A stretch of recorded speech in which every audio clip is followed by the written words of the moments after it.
Our guest speaker, Shri Rajendra Gupta, former faculty from Birla Institute of Technology and Sciences, Pilani. I welcome you, sir. Professor Ranju Hansini, madam, Dean, Faculty of Social Sciences. She is also gracing this program. I welcome you, ma'am. Professor Neeti Jain, Head Department of Economics, and Dr. Bimlesh, sir. And research scholars and my dear students, I welcome you in this program. Now I request to Madam, please welcome our today's guest with a plant and shawl.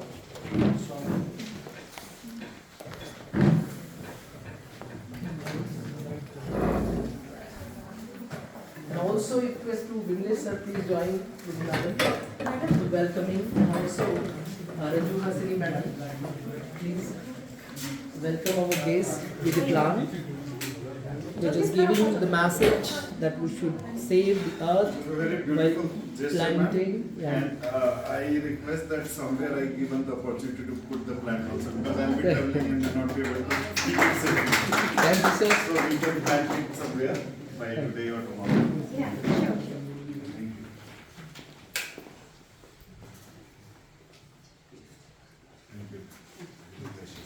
Thank you, sir. Thank you, ma'am.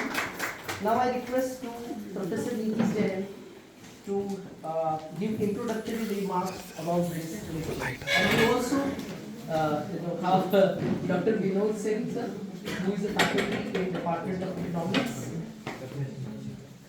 Please, ma'am. I happily welcome you all on behalf of the Department of Economics on the occasion of lecture series titled Financial Inclusion and Economic Development Sub-issues. I would like to especially welcome to our chief speaker, Shri Rajendra Gupta ji, that he came here and gave this very important to us. It is very fortunate that we got this opportunity to listen and enhance our existing knowledge.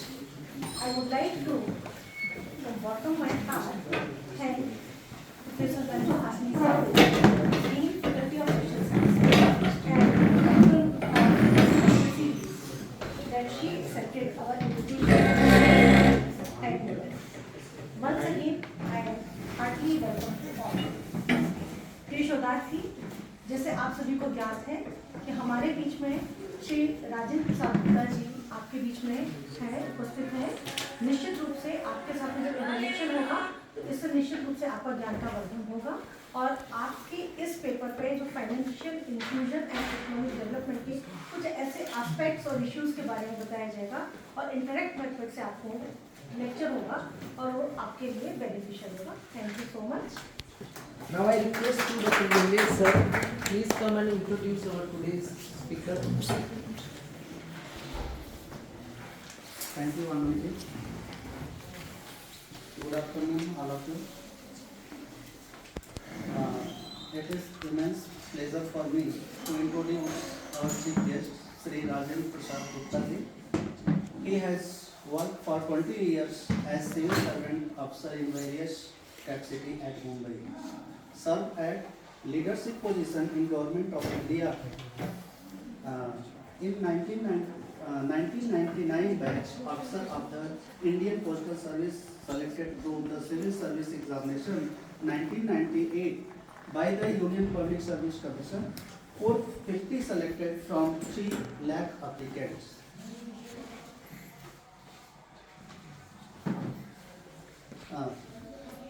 He has worked for 20 years as civil servant officer in various capacity at Mumbai, Goa, Ajmer, Bhopal, Kolkata, Aurangabad, Bhubaneswar and Ahmedabad. Last served as Postmaster General, Ahmedabad, a senior administrative grade post in the rank of Joint Secretary to the Government of India and has 6 years of teaching experience. He also worked as visiting faculty in Department of Economics and Finance at Birla Institute of Technology and Science, Pilani. Taught courses on principle of economics, public finance, and development economic, etc. He has done intensive field work across the country on financial inclusion of the girls, child and the poor in both urban and rural areas. Thank you. As we all are the students of economics, that we know there are many dimensions and issues of the development. One of the issues that we are going to discuss today by Shri Rajesh Gupta ji about the inclusion, financial inclusion. So without wasting time, I request sir, please take the session.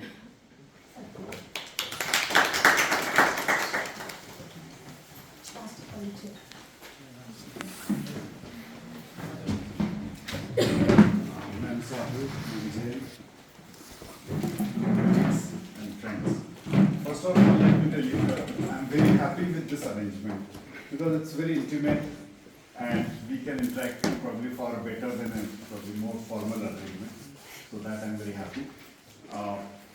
Second thing I would like to say is that I would want this session to be really interactive. At any point of time, you can raise your hands, interrupt me.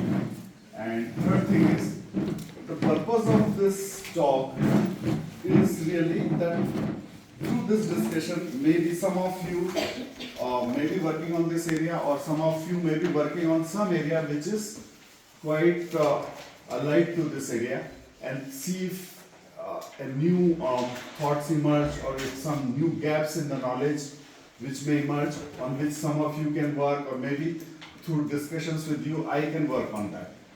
This is one thing that I would like to say at the outset. Second thing I would like to say at the outset is, as my friend mentioned, that besides the theoretical part, I have had the good fortune of working in the field on financial inclusion because I was an officer with the Department of Post, and you know that Post does a lot of work at the grassroots level, provides a lot of services, some of which otherwise a lot of people cannot access.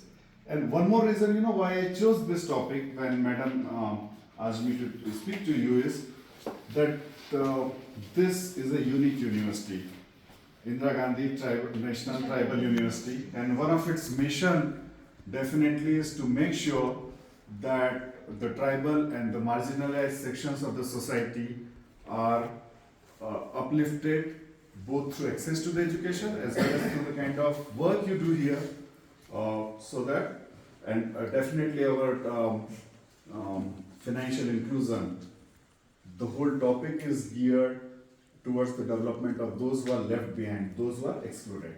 So with these preliminary remarks, I would like to start with the main part.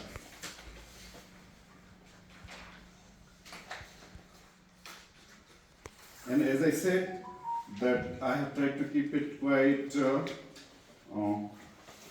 interactive, quite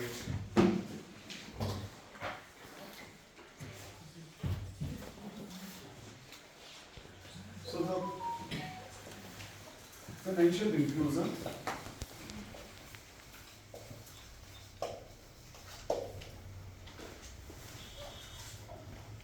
What do we mean by financial inclusion? Maybe somebody can just offer some thoughts, and then from there we can take. When I was coming, one of our colleagues, Mr. Yadav, he said that we have one colleague here who is working on financial inclusion as part of his dissertation. Probably, yes. But doesn't matter. I'm sure that it's a very common thing.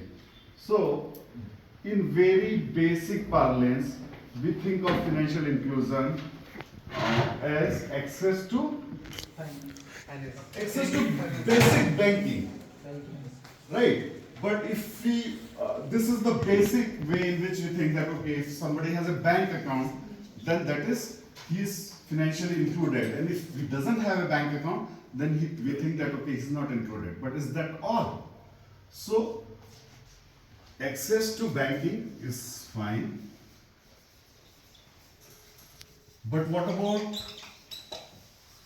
about, let's say again, in the tribal context I asked, when very early, at a very young age, I had seen some of, in Bhopal we have Bharat Bhavan. Many of you would have known of it. Almost all of you must be knowing. And some of from this area, some of really good artists have been nurtured by Bharat Bhavan. You know, visual artists, painters, even that performing artist, what was her name? She used to tell the story of Mahabharata. I'll come back. Huh? Tijan Bai. So they were nurtured. But what I'm saying is that let's say that there is a very good painter who is there in the nearby village. And that painter painting has been appreciated by, let's say, somebody in Europe, and he wants a copy. Now, what kind of access that person would need? Because the person is very talented as an artist, but maybe not very talented in terms of, skill set of a business person. So that person will, at the least, will need one, an ability to, package that painting and ship it across. And second, what? Access to a way in which she can receive a payment. Okay, so financial inclusion would also mean access to payment systems. Right? Access to payment system. Or let's say that she knows the technique very well, and she went to Bharat Bhavan for a 1-week workshop, and she learned that, I was doing on the wall, but maybe, if I do it on a certain kind of paper, an art paper, it will be good. And then she comes to know that to get that art paper, she might have to, get it, say maybe, go to the Amazon and buy from Amazon. And then how do you pay on Amazon? Maybe you can pay by cash, but maybe sometimes you need to pay by card or an electronic way. So even things which we take for granted, that access to payment system may not be available to some people. Then another thing, that the same person, again, why I'm taking this motive, because actually it illustrates almost everything which I want to convey. That this person is a very good artist, but at the same time she also, her daily bread and butter is taken care of by what? It's taken care by maybe some marginal farming. Okay, and some year neither her paintings are selling and nor the farm income is very regular. As we know, that farm income may not be very regular. So there is some mismatch between her current liabilities and her current income. Maybe in future, that painting which she has shipped to France, some money it will come. So she needs to even out her mismatch of expenditure and income flows. So you need some kind of insurance. Or maybe that she had a goat or a cow, which was also part of her livelihood, and that goat and cow has, something wrong has happened. Maybe the cow has went missing or even dead. And maybe the government will compensate her after a few months, but what now? So you need to have access to insurance. What I'm trying to do is, I'm not going to make everything very comprehensive. I'll lead some ideas so that we can cover more points rather than make everything this thing. So you should have access to banking, and when you say access to banking, again there are two parts of it. One is, of course, in the context of a business person or something, we think of credit, but also access to deposits. Because I'm sure we all would have had at least a grandmother who was not putting her money in the bank, but was putting in maybe between the folds of her saris, right? And then one day, maybe she forgets and then she loses that money. Does that happen or not? I'm sure we'll have stories, at least if not the grandmother, then great-grandmother. And for some of us, maybe our mothers. This is the reality. So, access to deposits. And then, this brings me to, deposits bring me to some very unhappy things which have been happening and happened in the, even today. Sharda, Narda. Yes, sir. So, you are putting the money in deposits, but you are putting money in deposits which are not safe. So, Financial inclusion would mean all of this, not just credit, access to credit. Financial inclusion would mean, do you have access to insurance? Do you have access to payments, systems? Things which you take for granted. You go to the shop, I mean, I haven't been much around the campus, but probably when you pay for your chai, maybe in some places you pay by UPI or GPay. Or these days, though, again, this is my first time in this area, but almost everywhere, even the sabji wala is taking now scan. Right, and I'm sure in the shops around on the campus also, half of the people, if you go to buy, say, you just want to pick a packet of Maggi. By the way, are you allowed to cook Maggi in your hostel rooms or not? We are not, but we are doing. Okay. I don't want you to give me any secrets when the dean is around. This was just on the lighter note. So, the point is that financial inclusion is not just access to credit, but also access to whole host of these things. And not just access, but access in a meaningful way. So this is broadly how we'll think of financial inclusion, and this is the formula. Handwriting okay? Properly. Do you have that?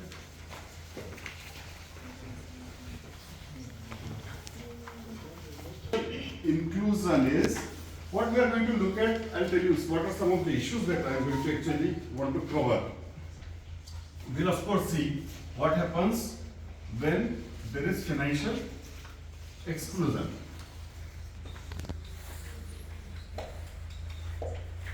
We are going to see because the topic is also how it is related to the development. So if there is greater financial inclusion, then how it works on our development journey. We are also going to look at what are the demand side, because I was told, actually I'll tell you, I was told by ma'am that we are not going to only have people from economics, but also from other social sciences. So I tried to make it even more general. But now that all of you are from economics, so we are going to look at the demand side barriers. Welcome. I ran into him in on the campus, so I was very happy to see him. So demand side. For your benefit, I'll just take 1 minute to recap, because otherwise the flow of the rest of the conversation will go. What I'm going to talk about is the financial inclusion, which in general all of us think that access to credit means access to a bank account or access to loan. But besides access to loan, we also looked at that financial inclusion would mean access to insurance, access to payment systems, access to remittance systems. So this is broadly what we are looking at. And then we are seeing what happens when people are excluded from formal financial system. And all of this at the backdrop, what we are talking about is not the access to a money lender or to a non-formal channel of finances. So what happens from the demand side and supply side barriers? This I am saying what we are going to discuss next. Then we look at some of the Government of India and RBI's efforts for greater financial inclusion. Then, one of the most interesting things, which I'm sure that all of you will get excited about, is we are going to look at, because today India is one of the leading nations where the fintech innovations are happening. Okay, so how does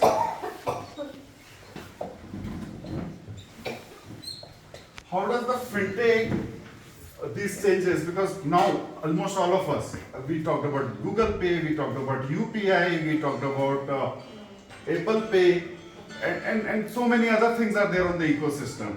So how the fintech, the current scenario of fintech, how it is going to impinge on the financial inclusion, and is it helping us very quickly move lot of people who are excluded into the net. So these are some of the issues that we are going to talk about. Also, as I promised, that in between I would like to bring some real life anecdotes into the conversation as we move along.